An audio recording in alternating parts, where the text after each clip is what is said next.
Tātad rekur ir pults, ieslēgšanas, izslēgšanas poga, ja vajag ieslēdzam, ja vajag izslēdzam.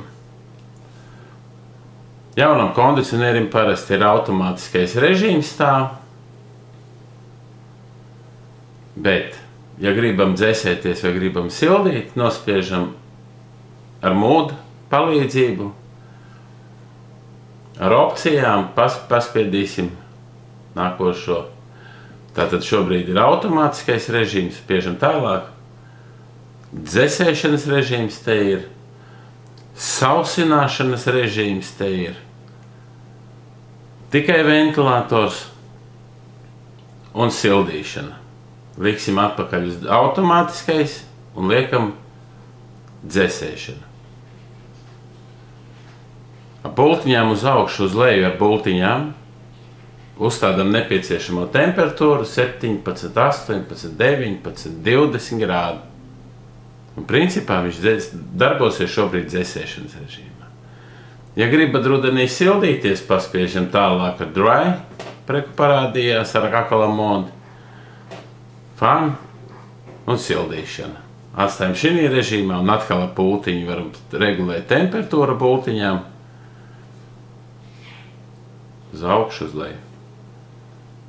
Iesim atpakaļ uz dzēsēšanu, 22 grādi, noliksim 19 grādi.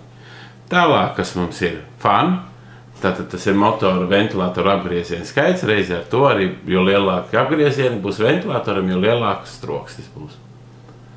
Viens režīms ir parādījās, redz, ka zemāk, vēl viens režīms ir, un redz, kur ir maksimālais režīms. Tātad parādās vīriņš, tāds, ka būs daudz gaisa un arī reizē troksnis.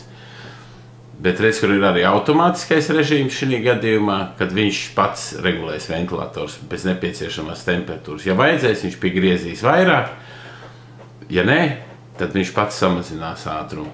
Bet redz, kur ir klusais režīms. Te